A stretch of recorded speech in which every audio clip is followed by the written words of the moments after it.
So let's kind of walk through. You'll notice that I put a few, you'll see them here, footnotes, okay? Those are there either when I put a word on there that you don't know, or when I thought maybe they need just a little hint in order to figure this word out.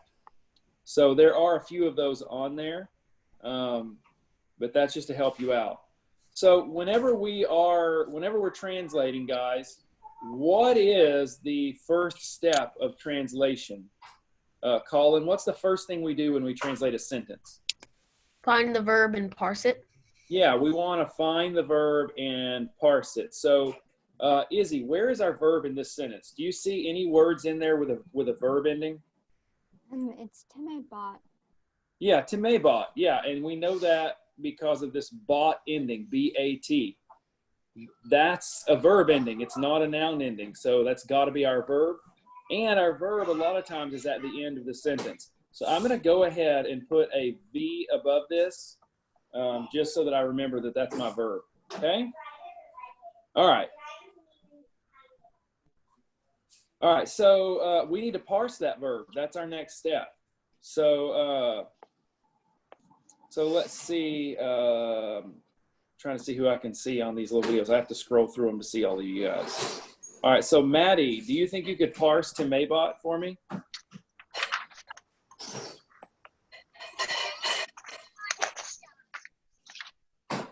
So the ending is bot, B-A-T.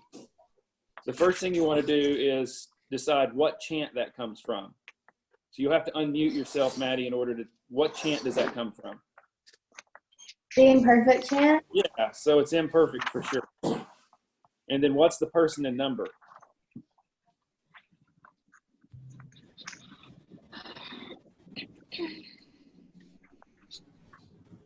Second? No, if you go to bomb, boss, bot, it's on the third row. Bomb, boss, bot, 1, 2, 3. So it's going to be third person. And it's in the first column, so that makes it singular. Bomb, boss, bot, bomb, spot, to spawn. So it's third person singular, okay? All right. I probably wrote that a little bigger than I should have. I'm going to have to write smaller. All right, so that's step number 1. Christian, what is our second step when we're parsing?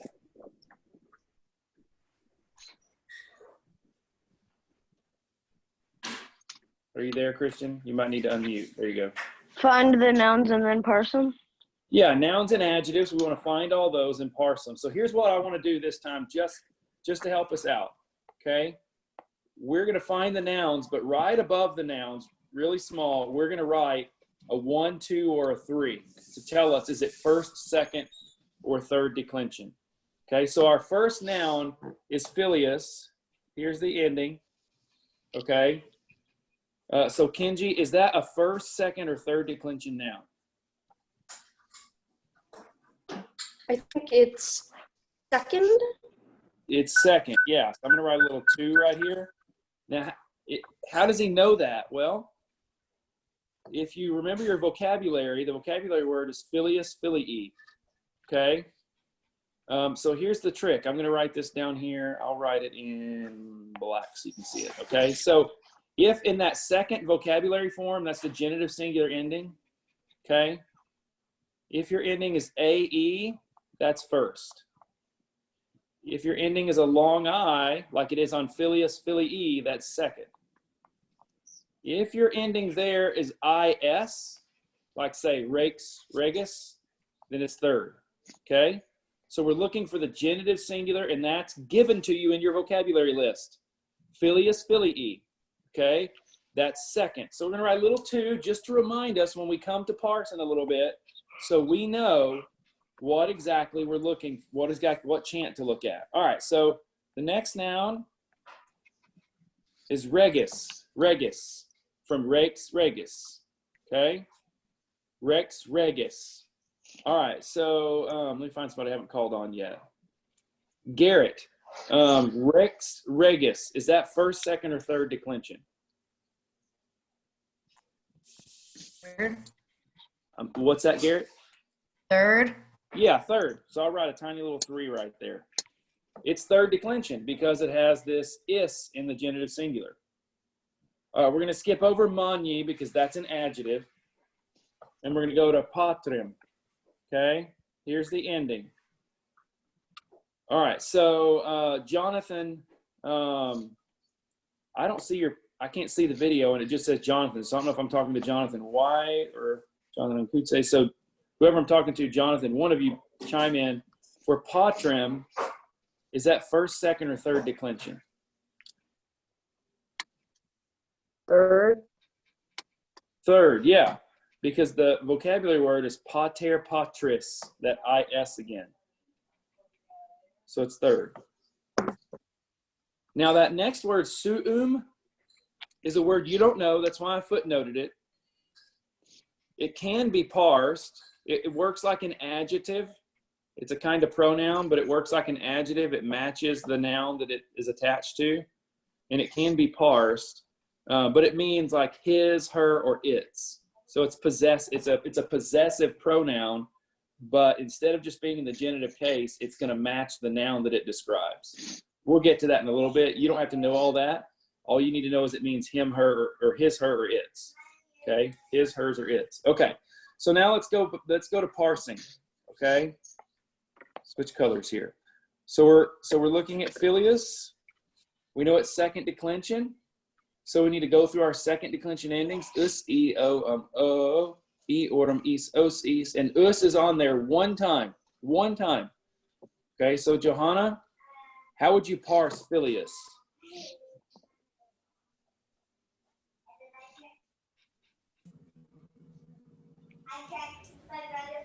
You have to unmute yourself.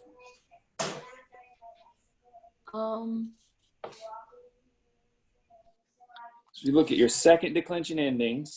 Us, sorry, my handwriting on here is terrible. E, o, o. Ooh, that's bad. Those are singular. Okay, do you see it on there? Yes, sir.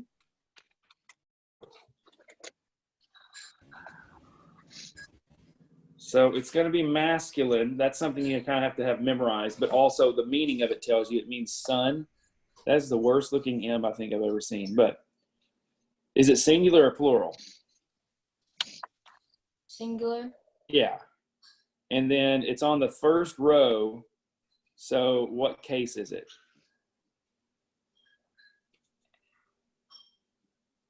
Oh,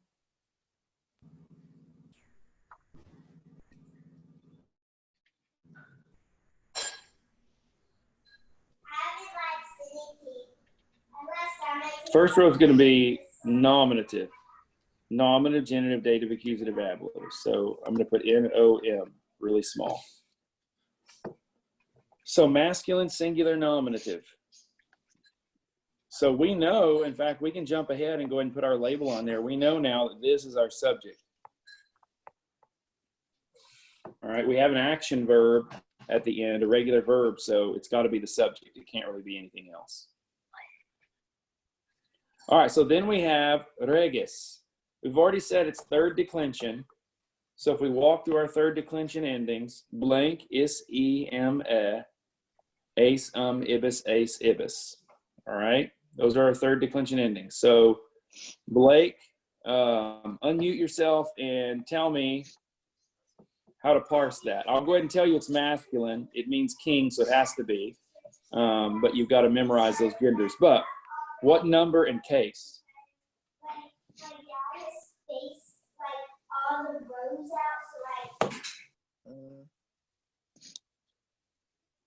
Plural. Not plural. Think of your third declension endings. This is a third declension noun. Okay? Blank, is, e, m, e, ace, ibis, ace, ibis.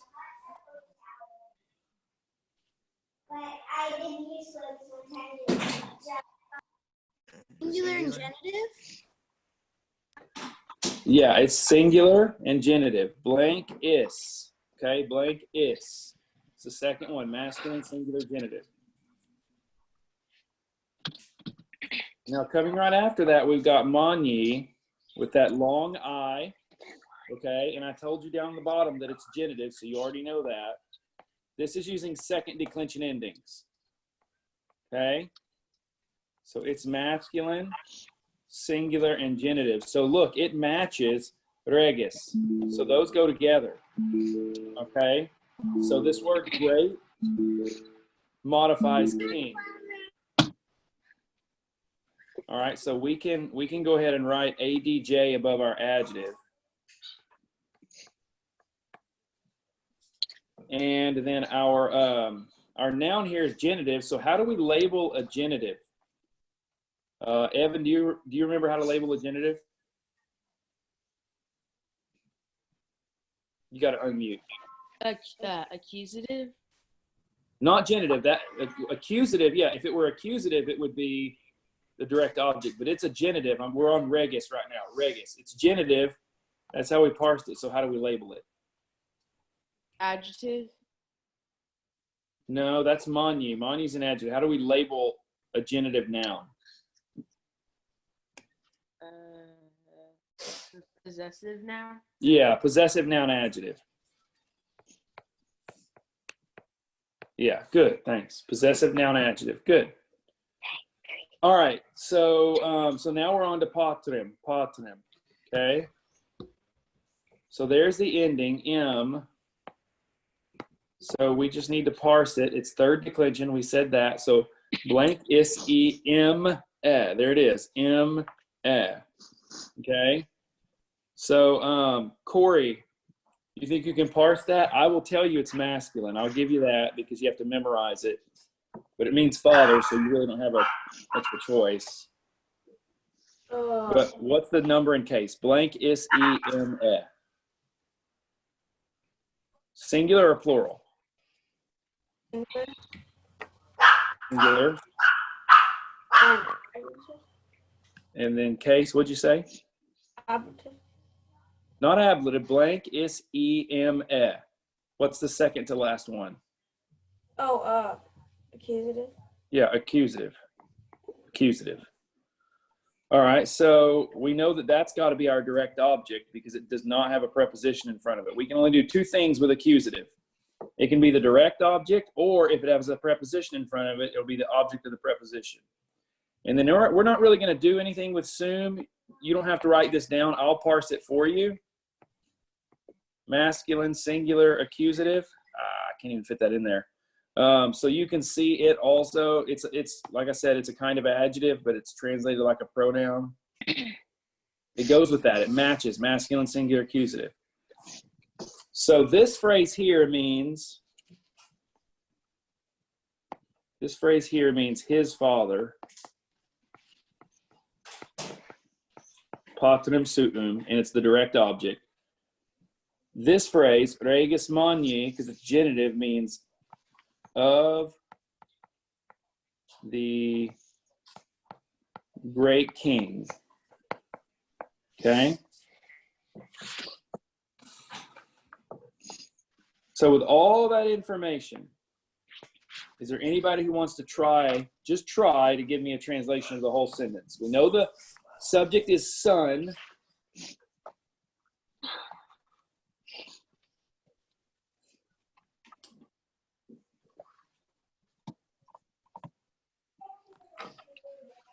All right, Cassie, you want to give it a shot?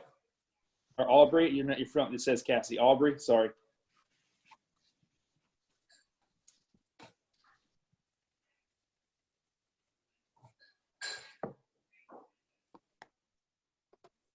So your subject is son, right? The son. And then how is he being described by this possessive noun adjective?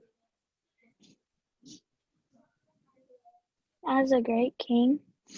Well, we have of for that, right? The son of the great king.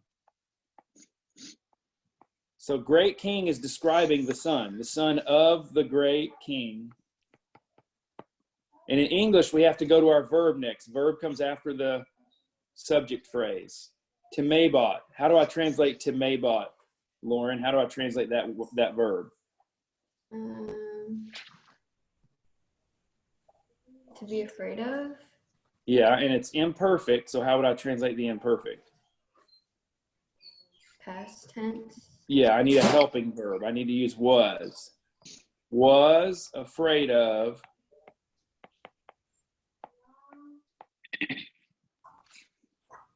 Was afraid of. Our direct object is patrem suum. I told you suum means his or her. So here it's going to be his, because there's no girls mentioned here. His, and what is patrem? Father. Father. So, the son of the great king was afraid of his father. The son of the great king was afraid of his father. I'm going to give you guys about 1 minute to get all that down. Then I'm going to erase it and go on to number 2, okay? Does anybody have any questions about how we got that? Okay. You don't have to write down all the extra stuff, all the endings and things like that. You just need to write down the parsings, the labels, and the translation.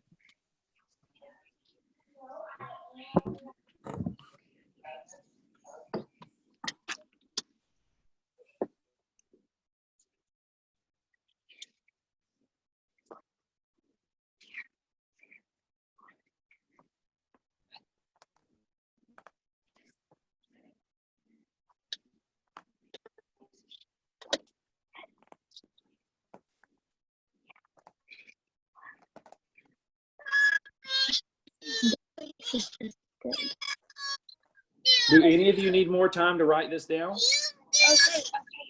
Ansley. Anybody need more time?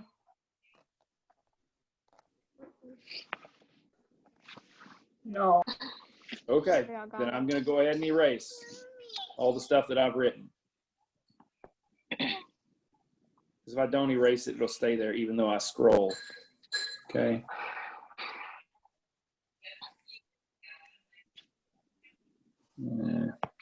Takes forever.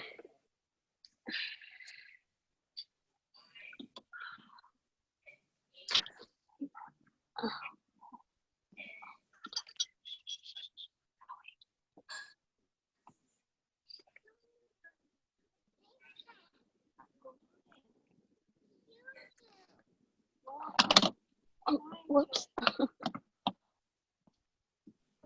Almost there, guys. I don't think we're going to get through all of these sentences. It took us almost 20 minutes to do that one, but we'll do some. We'll do as much as we can. And let's see. Okay. All right. Rex patriae cives terebit.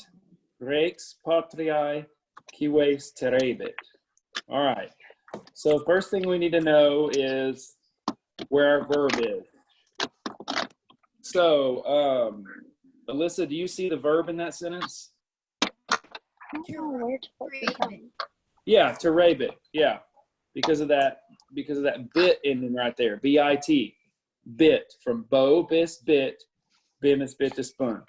So we do need to parse this. All right, we need to parse it.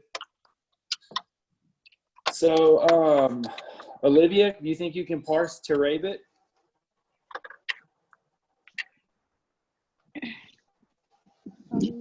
Don't worry about the meaning, just the ending, bit.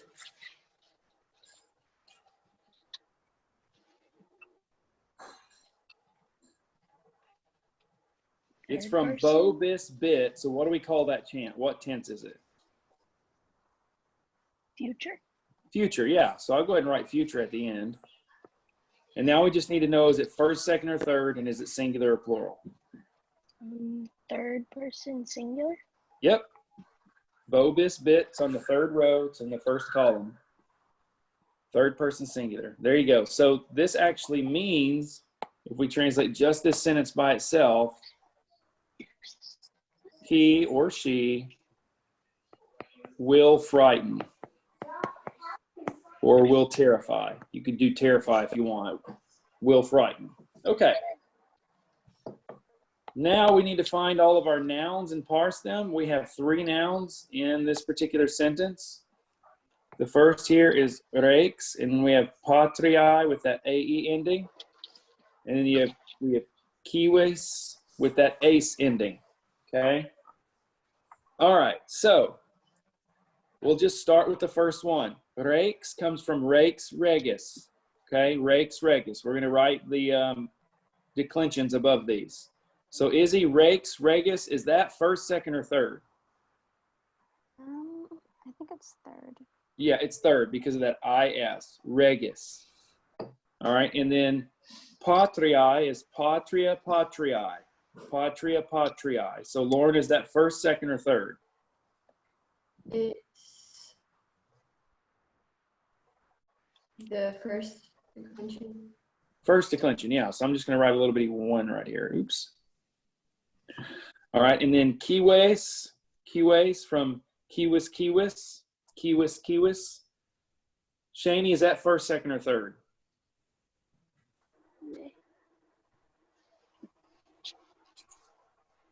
Shani, you there? You have to unmute yourself. First, second, or third declension on kiwis. It comes from kiwis.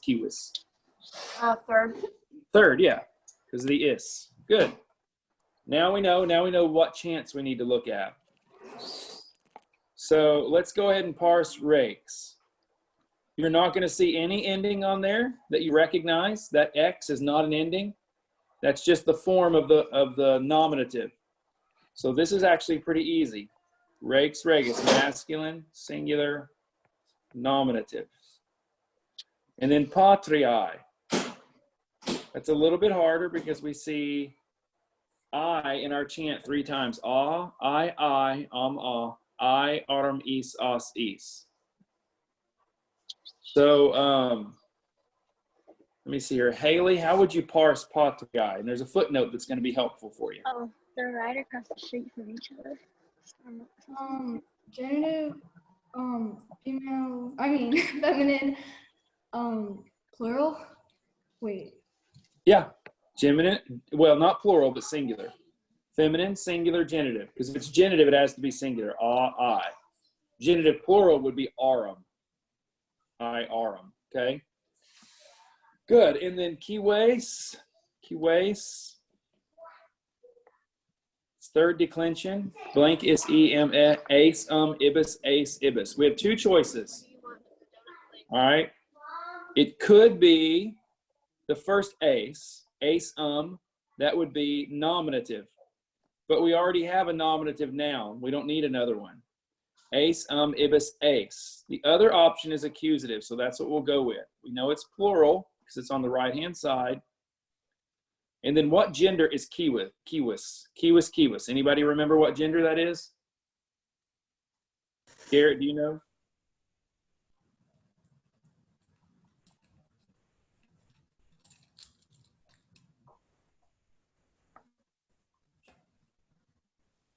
It's a C for common, which means it can be masculine or feminine. And that means citizen.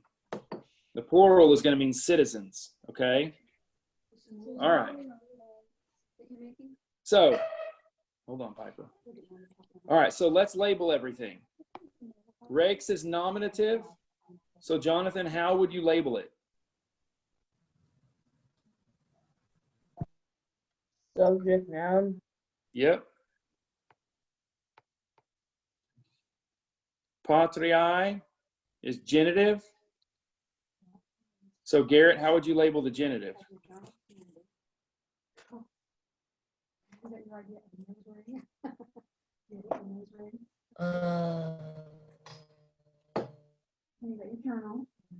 Genitive case, how do we label it?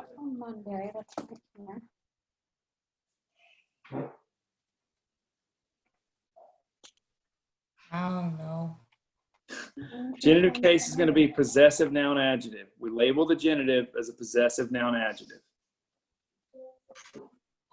All right, so the next one is common plural accusative. It's accusative case. So Corey, how do we label the accusative case?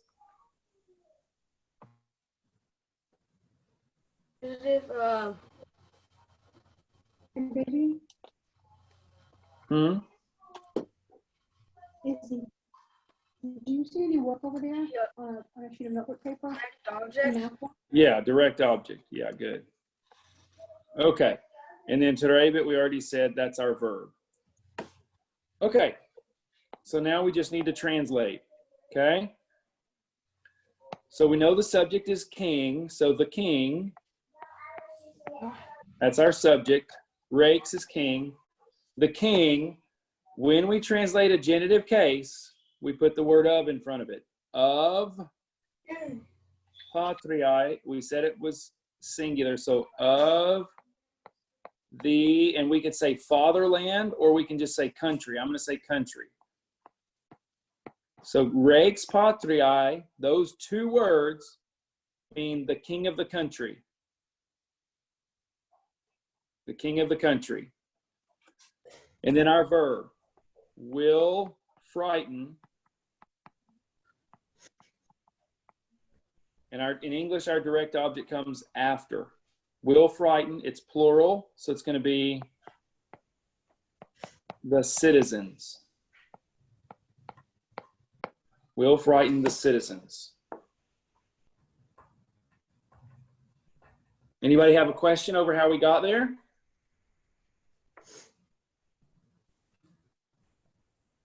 All right, I'm going to give you guys about 1 minute to get all this written down, and then we'll go on to number 3. That one was a lot faster.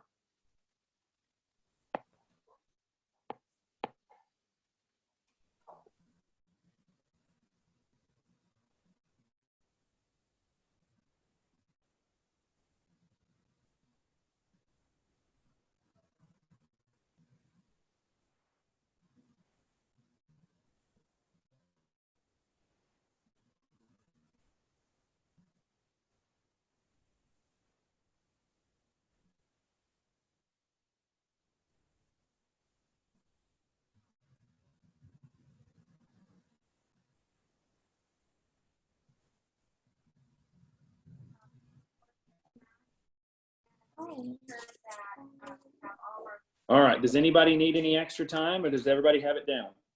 Let me know if you need time.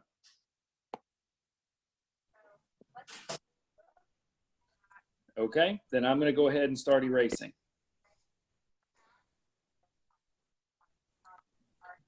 That's good. No, you said you're gonna have notes later. So have it ready. You getting the translation still? Okay, let me give you a few seconds there. The king of the country will frighten the citizens. In case you can't read my handwriting.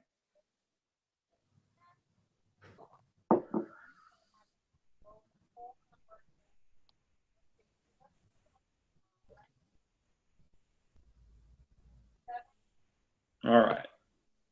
King of the country will frighten the citizens. That's the translation.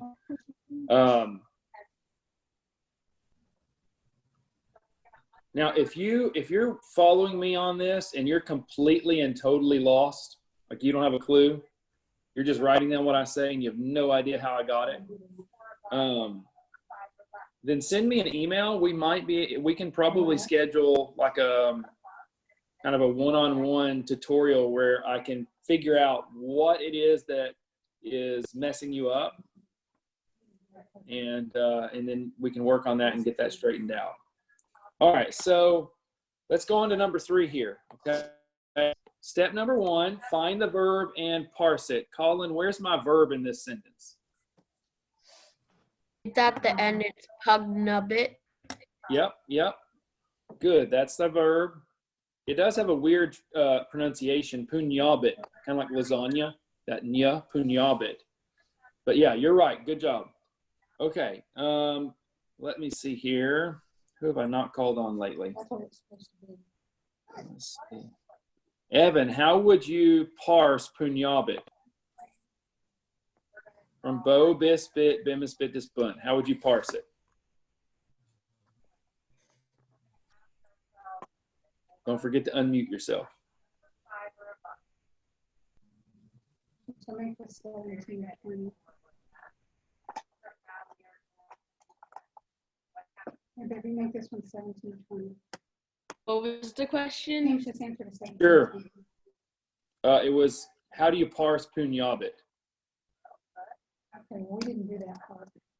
It would be future, third person, present. Not present, singular. Yeah, future third person singular. Good job. Awesome. All right, so our next step is going to be to parse all the nouns that we've got. So we have a noun at the beginning of our sentence, princeps. It doesn't have an ending on it. And then our next noun is regem. It's got that M ending, okay? And then we have two adjectives, which I will go ahead and label just so that we're not confused by them. Bonus is an adjective and malum is an adjective. Good and bad. Bonus means good, malum means bad. Okay, so let's go ahead and try to parse princeps. It's from princeps, principis. So it's third declension because of that is in the genitive singular form. Princeps, principis. It's the first vocabulary form, so that's a dead giveaway. Maddie, how would you parse this? I will go ahead and tell you that the gender is common. Now, in this instance, if we were reading a story, these sentences kind of make a story. It's talking about the son of the king, so it's really masculine, but you can write a C. But how would you parse princeps, Maddie? Singular. Uh-huh. Yes. Yeah. Nominative. Yep, that's right. Singular nominative. Wow, I don't know what I'm writing there. Singular nominative. So we can go ahead and label this as our subject. We know it now. It's our subject. Write a V over that. Okay. And the only other noun we have is regem. Regem. Okay. So regem is from rex, regis, third declension. So Haley, how would you parse that? It's masculine. I'll give you that. King is masculine. But blank is em. It's accusative Uh-huh. and And singular or plural? singular. Singular. Okay, thank you. All right, good. So now all we need to do is parse these two adjectives that we've got. Bonus, malum. They're using second declension endings. Okay? Second declension endings. The rule is they have to match the noun that they describe in gender, number, and case. So we're trying to figure out which noun do these two adjectives modify. All right. So, Alyssa, do you think you can parse bonus for us? Don't tell me whatever. You want to go sit in time out? Do you want to go in time out? Alyssa, do you think you can parse bonus for us? Masculine singular nominative. Yep. So you're seeing it's matching princeps. Okay, it's matching it. So this whole first phrase, the subject of our translation is going to be the good, and we could say leader, but since we know we're talking about the son of the king, we can translate princeps as prince because it can mean prince or princess. The good prince, that's our subject. Our verb, punyabit, will fight. Will fight. Now we need to parse malum, malum. Okay. So let's parse this and then we can go back and label it again. All right. So Jaden, do you think you can parse malum? It's a second declension ending, us, e, o, o.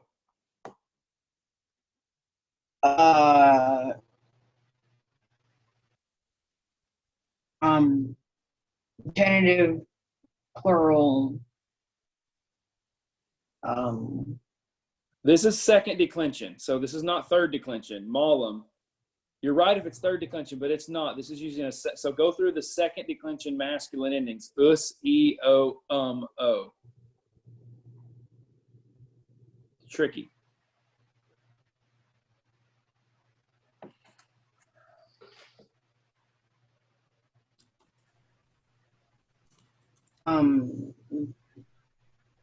Dative. No, not dative. Kenji, you want to help him out? It is masculine singular accusative since it's Yeah. regum. There you go. Good. So masculine singular accusative is us, from the second declension endings. It's in the first column, so it's singular. Okay. And then it is, it's on the fourth row. That's the accusative row. So it's accusative. So yeah, it's modifying regem, which is also accusative. And how do we label our accusative nouns? Lauren, how would you label regem since it's an accusative noun? Direct object. Yeah, direct object. Okay, so now we're back to our translation. The good prince will fight. Regem malum. Malum means bad. So the bad, can't fit that on there, king. The good prince will fight the bad king. So apparently he's going to fight against his dad. The good prince will fight against the bad king. I'm going to give you guys just a minute or so to write all that down.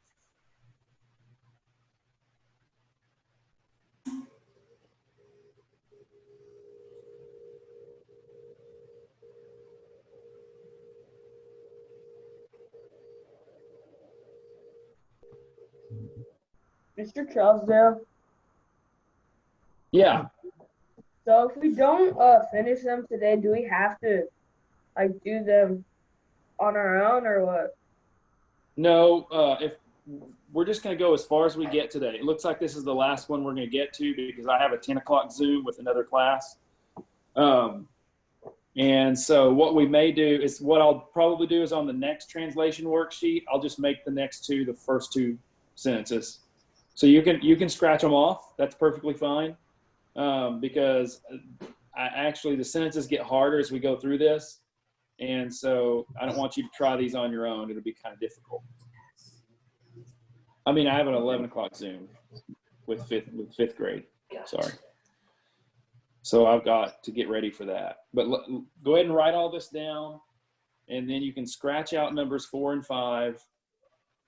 And all I want you to do is sometime before Friday, email this to me with numbers 1, 2, and 3 completely filled out.